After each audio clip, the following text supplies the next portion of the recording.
नमस्कार मित्रांनो, आज आपण पाहणार आहोत 27 डिसेंबर 2020 महाराष्ट्र सेट या परीक्षेमधील माहिती संप्रेषण तंत्रज्ञान अर्थात ICT या घटकावर विचारले गेलेले प्रश्न. प्रश्न क्रमांक 36 TRAI ट्राय या शब्दाचा योग्य आद्याक्षर विस्तार पुढीलपैकी कोणता? Which of the following is the correct full form of TRAI? पर्याय क्रमांक A television regulatory authority of India, पर्याय क्रमांक B telecom regulatory authority of India, पर्याय क्रमांक C tele services regulatory authority of India आणि पर्याय क्रमांक D telephone regulatory authority of India. तर ट्रायचा आपल्याला फुल फॉर्म विचारलेला आहे, त्याचं योग्य उत्तर आहे पर्याय क्रमांक B. Correct full form of TRAI is telecom regulatory authority of India. पुढील प्रश्न क्रमांक 37.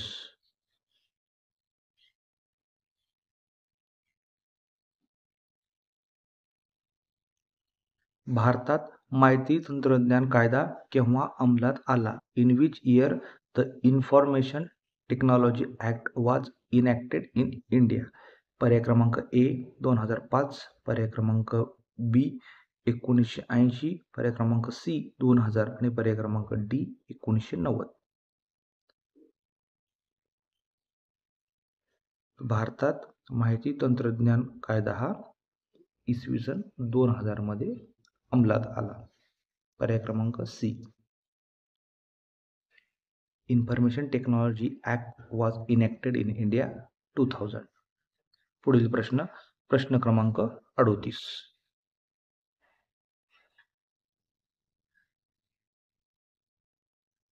भारतातील पहिल्या परम संगणकाच्या विकासात कोणी महत्त्वाची भूमिका बजावली? हू played an important role in developing the first supercomputer in India? पर्याय क्रमांक ए APJ अब्दुल कलाम, पर्याय क्रमांक बी अनिल काकोडकर, पर्याय क्रमांक सी रघुनाथ माशेलकर आणि पर्याय क्रमांक डी विजय भटकर.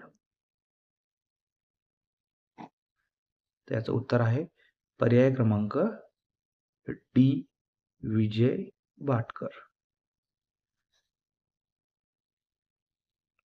पुढील प्रश्न क्रमांक 39.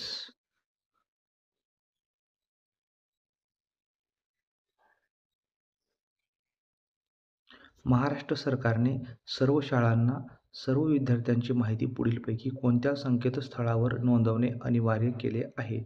Government of Maharashtra has made compulsory for schools to enter information of all the students on the web portal known as पर्याय क्रमांक ए पवित्र, पर्याय क्रमांक बी सरल, पर्याय क्रमांक सी सारथी आणि पर्याय क्रमांक डी शालात. त्याचं उत्तर आहे पर्याय क्रमांक बी सरल.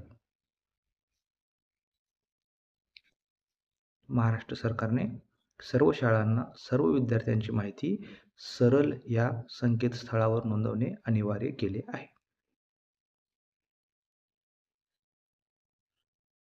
पुढील प्रश्न क्रमांक 40.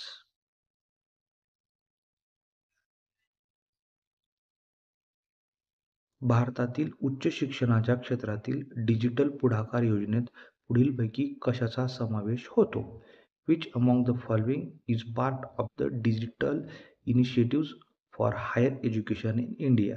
पर्याय क्रमांक A national school of digital arts, पर्याय क्रमांक बी नॅशनल अकॅडमिक डिपॉझिटरी, पर्याय क्रमांक C central data of Indian universities, पर्याय क्रमांक डी डिजिटल विद्या. त्याचं उत्तर आहे पर्याय क्रमांक बी नॅशनल अकॅडमिक डिपॉझिटरी. ही भारतातील उच्च शिक्षणातील डिजिटल पुढाकार योजनेत नॅशनल अकॅडमिक डिपॉझिटरीचा समावेश होतो. तर हे होते 27 डिसेंबर 2020 महाराष्ट्र सेट या परीक्षेमधील माहिती संप्रेषण तंत्रज्ञान अर्थात ICT या घटकावर विचारले गेलेले प्रश्न. धन्यवाद.